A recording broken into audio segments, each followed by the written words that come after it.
Seja bem-vindo ao RTV Notícias. O Ministério da Saúde alargou por mais 3 anos o período de contratação de médicos aposentados e aprovou medidas de incentivo para médicos em regime de mobilidade parcial e para os que se fixem em zonas carenciadas. As medidas estão contempladas em 3 diplomas aprovados pelo Ministério e tornadas públicas em comunicado. No diploma sobre os médicos aposentados, o Governo prorroga por mais 3 anos a vigência do Decreto-Lei que aprova o regime excepcional de contratação de médicos aposentados pelo Sistema Nacional de Saúde e permite que o trabalho possa ser também prestado a tempo parcial com alterações ao regime remuneratório, pode ler-se no comunicado. Outro diploma preconiza que os médicos passem a poder receber incentivos devido às dificuldades identificadas em algumas regiões do país em recrutar e atrair profissionais médicos. Albino Almeida, muito boa tarde. Começamos então pela saúde. Que comentário lhe merece esta notícia? Bom, eu tenho, como todos os portugueses, conhecimentos sobre a questão dos médicos e nós temos bem consciência que, à medida que se vão fazendo reformas no sistema de saúde, vamos percebendo que o interior do país fica esquecido. E, portanto, desde 2010, mais ou menos quando isto já começava a mudar, o Governo optou por este caminho e tem vindo a renovar, o que significa que foi um caminho avisado, não só de contar no sistema educativo, no sistema de saúde, com médicos que são importantes para o funcionamento do sistema de saúde, mas também e fundamentalmente pelo facto de que nós sabemos que existem áreas muito especializadas onde é preciso induzir novos médicos e, portanto, acho que o caminho é correto. Quanto a esta questão dos médicos no interior, eu acho que este é um caminho virtuoso, 2010, portanto, do governo anterior a este, e que com satisfação, até como autarca, vejo que o atual secretário-geral do Partido Socialista, enquanto candidato a primeiro-ministro, veio apresentar em Santarém há 15 dias justamente um conjunto de medidas para uma reforma do poder local que visariam precisamente privilegiar ou fazer uma diferenciação positiva das autarquias do interior do país. Só para ter nota do que estamos a falar, por exemplo, se compararmos com a educação, e a saúde e a educação são muito semelhantes desse ponto de vista, nós temos 23 áreas intermunicipais, 23 CIM, como são conhecidas. Duas dessas CIM, duas dessas circunscrições intermunicipais, têm 50% dos alunos do país. Por isso, duas áreas intermunicipais têm 50% dos alunos que o país tem, sendo que, portanto, nas outras 21 estão dispersos os outros 50% dos alunos portugueses. Se nós olharmos para a saúde com a mesma lógica, que provavelmente é agravada, visto que no interior estarão pessoas mais velhas, não é? Sabemos hoje que a mancha de distribuição dos jovens em algumas zonas já não existem, pura e simplesmente, no interior.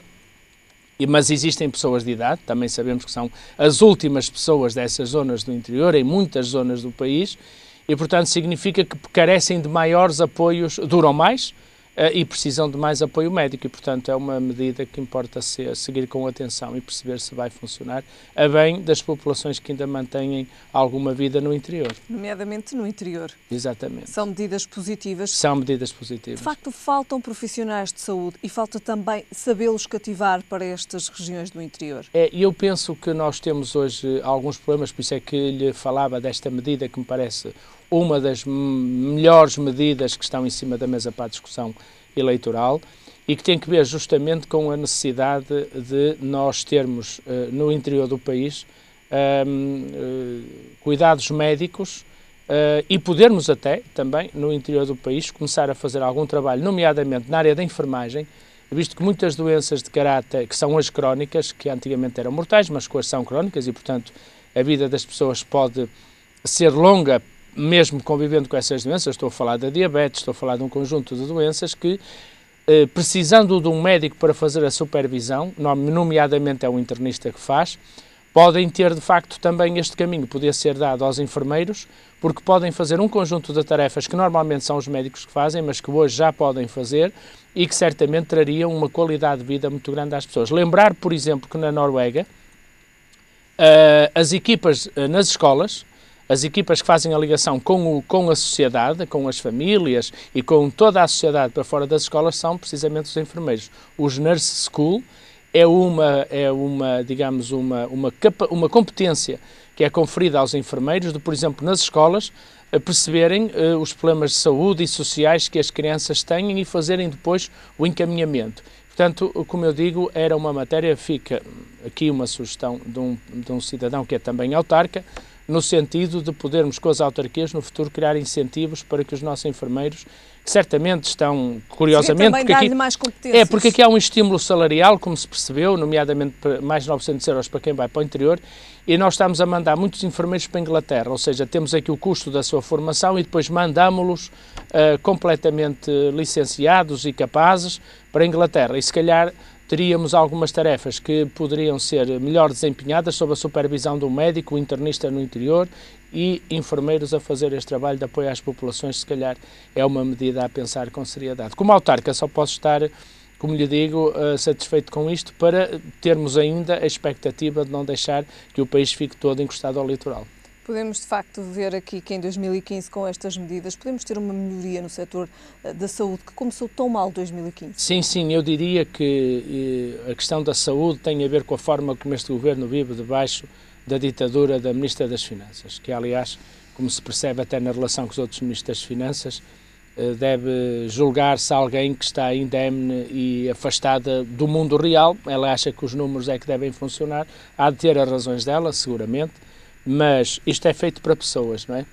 A saúde e a educação têm como foco as pessoas e, portanto, eu considero que, apesar de, digamos, de se ter submetido, em alguns momentos, se calhar de forma pouco avisada, o Ministro da Saúde, apesar de tudo, nos constrangimentos atuais, penso que isto é quase universal, tem sido um bom gestor de uma situação muito complicada que o país atravessou, mas no caso da saúde em concreto, ele tem procurado minorar o impacto das próprias medidas que tem que tomar e tem tido alguma resiliência, alguma capacidade de corrigir, assim tivéssemos na educação, dizia eu, corrigir aquilo que se percebe rapidamente que estava mal e portanto, não há dúvida nenhuma, como disse bem, este início de ano para a saúde foi péssimo e certamente há de ter interrogado o Ministro, que eu considero uma pessoa de grande caráter.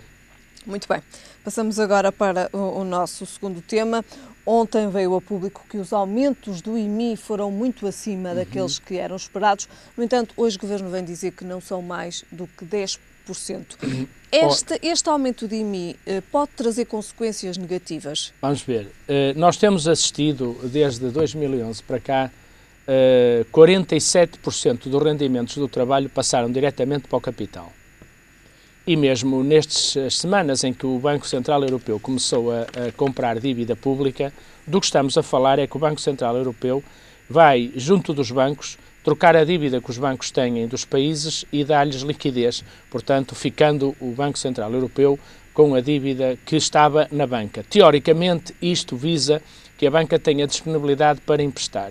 A minha dúvida é saber se isso algum dia vai acontecer, considerando que hoje o sistema financeiro tem regras em que, de facto, aquilo que fazem fora do próprio sistema financeiro, onde tem escândalos atrás de escândalos, como se tem vindo a apurar, no apoio às empresas e às famílias tem sido de eficiência duvidosa, mas eu falaria até já só das empresas. E, portanto, estou expectante para perceber se isto não será mais uma transferência, como estava a dizer. O que eu mais temo é que as pessoas percam as suas casas por força de não poder pagar os impostos e depois vão ter que pagar um aluguer à banca ou às finanças que as executarão, e eu não estou a ver as finanças, como lhe estava a dizer há pedaço, a ficarem proprietárias das casas dos portugueses e, portanto, certamente irão também vendê-las ao desbarato porque o valor do IMI, apesar de tudo, é muito baixo em relação às casas. O Governo, de resto, recusou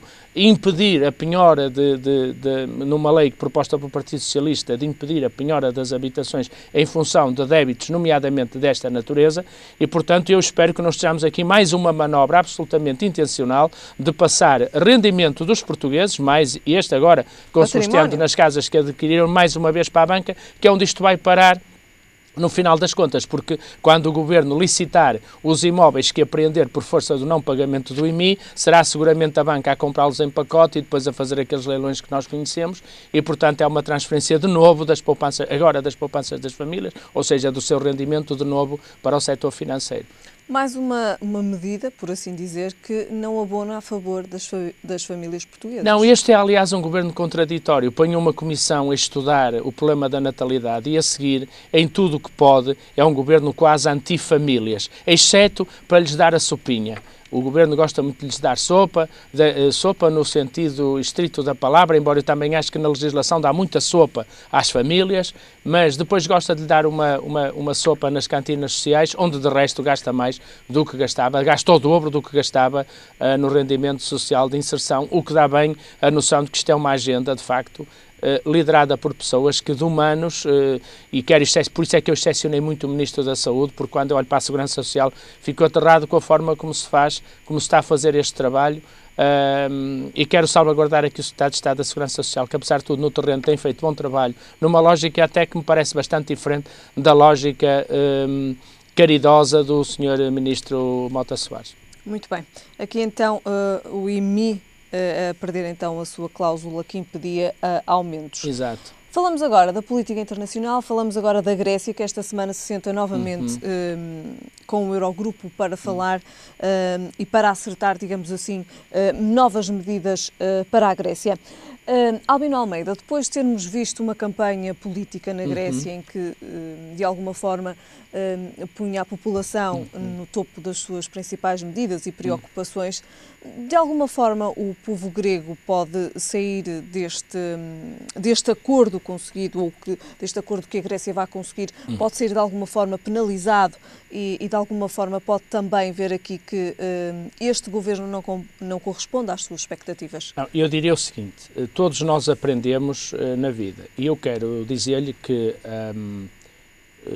o governo grego, os governantes gregos estão confrontados com realidades que provavelmente conheceriam menos bem, porque há um ano e tal, nós chegámos a Gaia. E como se recorda, numa campanha nós prometemos continuar o que estava a ser feito e mudar o que tivesse que ser mudado. O Syriza começou por prometer que mudaria tudo e depois, quando chegou ao governo, olhou para a realidade e percebeu. A primeira coisa que o governo grego percebeu foi a própria votação dos gregos que lhe não deu maioria absoluta. E, portanto, ao fazer uma coligação, o governo tinha em cima da mesa um único fator que unia os dois partidos da coligação na Grécia, que é um enorme patriotismo e uma preocupação com ser a Grécia a escolher as medidas que ajudam a resolver os problemas. E desse ponto de vista, eu partilho com Freitas do Amaral a ideia de que a Grécia mudou tudo na Europa. Tudo na Europa. E apesar de eu ver algumas colegas suas da comunicação social a dizer hoje que a Troika vai voltar a Atenas, o que eu considero uma forma de insultar a Grécia, o legítimo governo grego, de facto o Varoufakis disse ontem uma coisa muito importante. Quem fala da Troika é porque tem nostalgia dela e gostou dela. Tenho pena de identificar imediatamente a seguir à Troika a Ministra das Finanças de Portugal. Porque o que os gregos estão a fazer é uma análise daquilo que é possível, tendo em conta que os gregos, tanto quanto sabemos, não querem abandonar o euro. E o que eu acho é que está a crescer o governo grego e o próprio povo grego estão a fazer o seu próprio caminho. O que eu lamento da comunidade europeia é que não tenha feito com verdade, mas enfim, o Sr. Dijsselbloem é um homem que mentiu no seu mestrado, também não tinha feito mestrado nenhum e apresentava-se como tendo feito, portanto é um mentiroso relapso, não é? Já que convém dizer isto, porque eu considero que, de facto, a Europa vai mal com gente desta. E este senhor, portanto, que é um mentiroso relápado, um trapaceiro, que se apresenta como um grande mandão na casa dos outros, ainda não nos disse que avaliação faz daquilo que toda a gente percebeu, que o programa digamos, europeu estava a falhar na Grécia, porque senão o governo do Sr. Samaras não tinha perdido as eleições. E, portanto, aquilo que eu me parece ajuizado da parte do governo grego é manter a necessidade de centrar as políticas europeias, como disse Freitas do Amaral, nas pessoas. E, portanto, falta à comunidade europeia. E quanto mais depressa o fizesse, melhor, porque ganhávamos todos com isso, nós, todos os povos europeus, era uma avaliação que, aliás, é sempre negativa. Repare que o Parlamento Europeu veio dizer há uns meses atrás, numa votação conjunta dos maiores partidos europeus, que a Troika não era democrática e tinha feito asneiras. O Sr. Juncker já veio dizer a mesma coisa. Bem, mas isto não é uma análise rigorosa. Nós precisávamos saber, com rigor, quais as medidas que não funcionaram e as que podem funcionar. E parece-me anormal vir dizer, como ontem disse o mentiroso que está à frente do Conselho Europeu das Finanças, vir dizer estamos a perder tempo. Mas estamos a perder tempo em quê? Ele precisa de rapidamente deixar isto para ir fazer o curso ou de facto está a brincar com todos nós? Em que é que estamos a perder tempo? Em teimar com as medidas que ele quer impor à Grécia ou em não conseguir a própria Europa analisar com calma aquilo que pode ter funcionado ou não? Porque há coisas que nós sabemos que não funcionaram. Em boa verdade. E, portanto, este silêncio nas últimas semanas da Alemanha, da senhora Merkel, apesar de tudo, e do senhor Ministro das Finanças alemão, que, apesar de tudo, há que reconhecê-lo, fazem uma consulta ao seu povo. Estamos portanto, praticamente a terminar. A Alemanha, para aprovar estas negociações com a Grécia, e bem, na minha opinião, ouviu o Parlamento alemão. Foi ouvir, todos nos lembramos, votaram todos este caminho. Porque é que a Grécia não pode fazer o mesmo? Portanto, há que dar tempo, ao contrário do que diz o mentiroso lá do senhor do Selbon, que aliás também é traiçoeiro para Portugal, porque nos dias diz bem e a seguir diz que nós não vamos atingir. Portanto, eu acho que a Europa está de facto a viver uma crise e que desse ponto de vista continua ainda a aprender alguma coisa com a Grécia, é a minha posição. Sendo que os gregos, naturalmente, vai chegar um momento que o povo grego e o governo grego vão ter que fazer uma análise. Agora, quando os governos se distanciam do povo é que eu acho perigoso, como aconteceu com o governo português, que tinha um programa e não cumpriu nem nada do que lá está. Agora, quando um governo possa dizer ao seu povo, temos que mudar de caminho porque este não é possível, eu acho que só podemos, em termos da democracia, estar satisfeitos. Muito bem. Albino Almeida, muito obrigado. Voltamos a ver-nos na próxima terça-feira. Os encargos líquidos do Estado com parcerias público-privadas dispararam quase 60% no ano passado, para um total de 1.543 milhões de euros. A maior derrapagem foi protagonizada pelos contratos do setor rodoviário, que assistiram a uma subida de 108% nos custos para os cofres públicos, fruto do início dos pagamentos das subconcessões. As PPP rodoviárias, que foram responsáveis por 69% dos encargos líquidos em 2014, acumularam gastos de 1,1 milhão e 69 mil milhões de euros. A subida face aos 514 milhões desperdiçados do ano anterior é explicada em grande parte pelo início dos pagamentos a subconcessionárias, que representaram um acréscimo de 275 milhões. António Meira, quais são os temas? Muito bem, ficamos agora então com o comentário económico, como também é habitual à terça-feira. António Meira, muito boa tarde. Começamos então com os prejuízos do BES. Boa tarde. Portanto, o novo, há sempre aquela tendência para o Banco Espírito Santo, chamarmos o Banco Espírito Santo, e eu acho que isso irá ficar nas memórias, pelo menos, daqueles que conheceram o banco conforme ele foi. Estará sempre agregado ao novo banco. Portanto, o novo banco divulgou ontem, através do seu presidente Stock da Cunha, o prejuízo que ascende a cerca de 470 milhões de euros. Isto pode gerar muita confusão para as pessoas, porque como é que um banco novo já tem este prejuízo? Este prejuízo engloba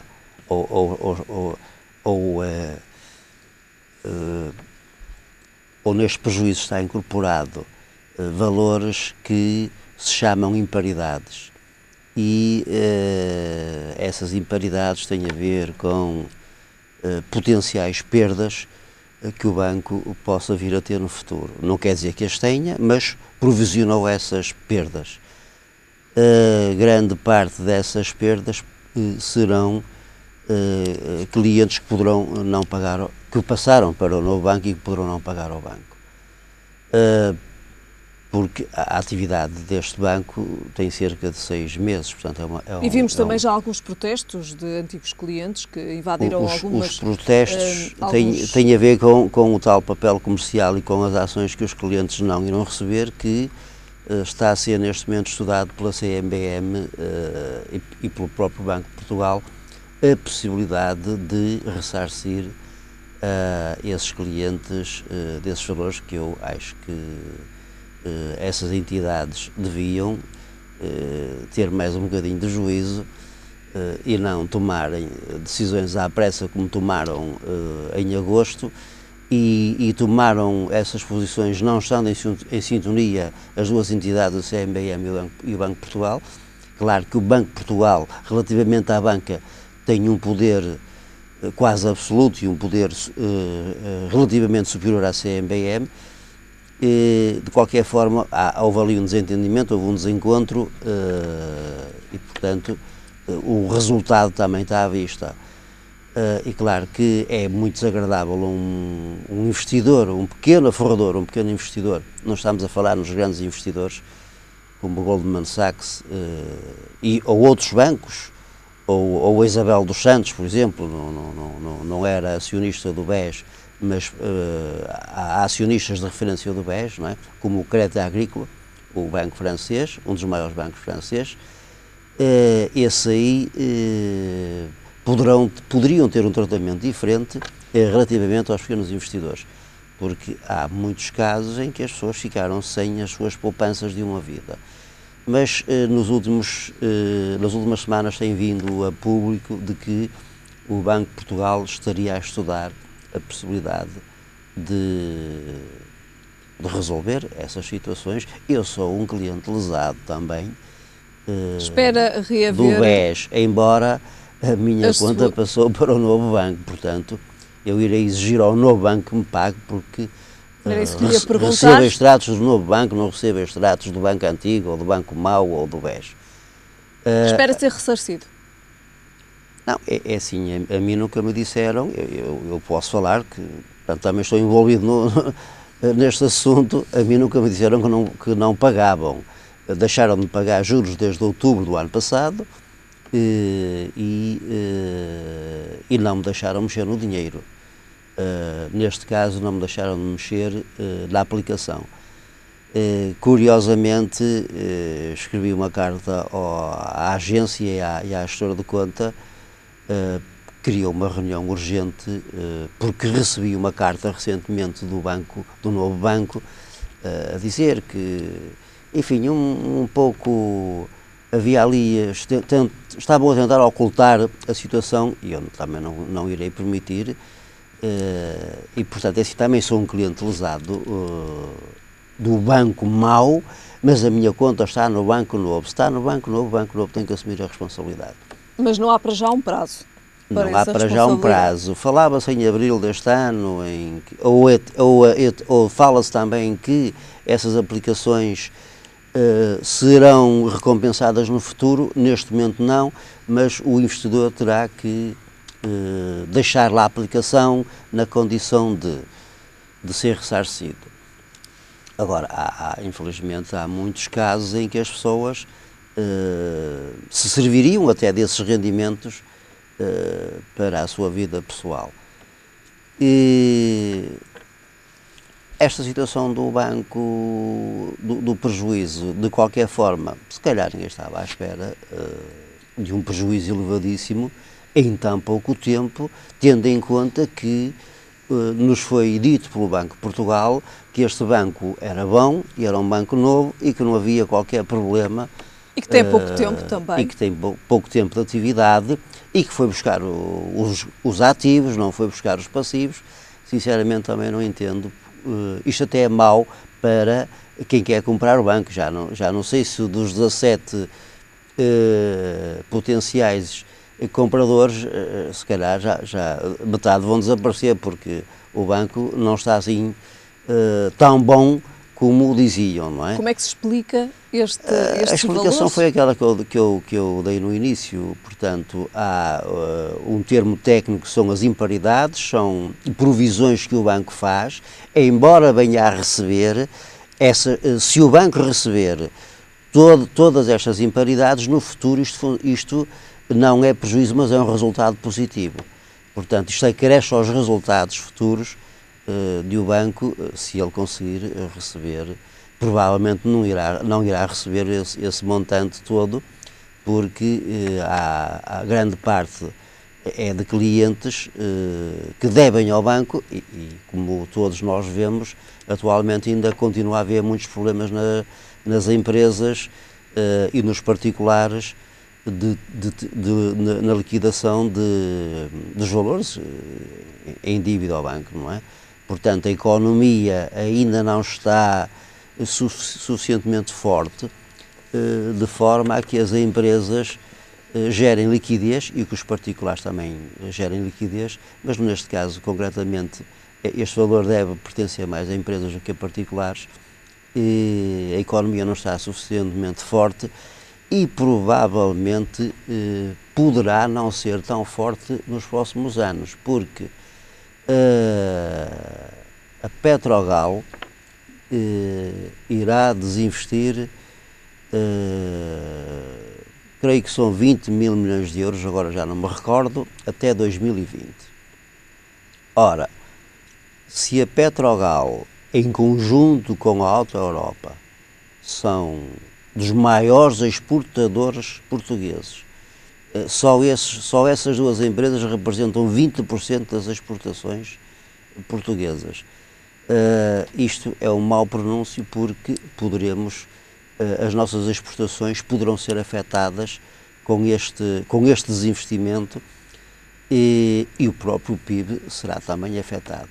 Portanto, temos falado aqui ao longo dos tempos que, apesar dos bons indicadores económicos que Portugal tem vindo a ter, isto não é ainda assim, não se estão a refletir. Ainda não se estão a refletir, nem é assim tão fácil não é assim tão fácil, apesar desses indicadores, para a economia dar a volta como se pretendia e muito rapidamente.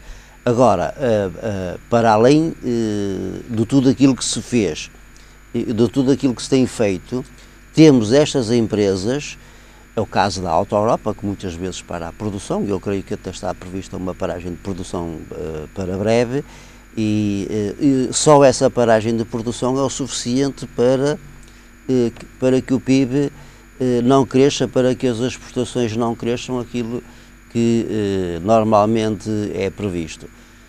Portanto, quer no novo banco, quer na economia portuguesa, ainda temos um longo caminho a percorrer, de forma a que toda a situação, quer a nível do país, quer a nível de empresas, quer a nível de privados, fique mais estabilizada, não é? Muito bem. António Meira, voltamos a ver-nos na próxima semana. Ficamos agora com o Minuto da Água.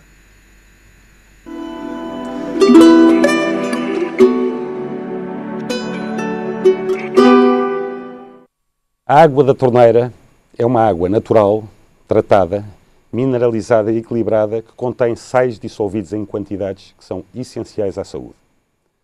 Ela é livre de impurezas, não precisa de ser filtrada e é própria para consumo humano. Não há, portanto, necessidade de equipamento doméstico para o tratamento da água. Em caso de dúvida, e antes de decidir pela aquisição de um equipamento doméstico para o tratamento da água, solicita à entidade gestora da sua área informação sobre a qualidade da água da rede pública. É um desperdício de recursos financeiros e até ambientais tratar uma água que não necessita desse tratamento. No entanto, se quiser utilizar um filtro, lembre-se de mantê-lo sempre em boas condições, seguindo as instruções de limpeza, utilização e manutenção do fabricante.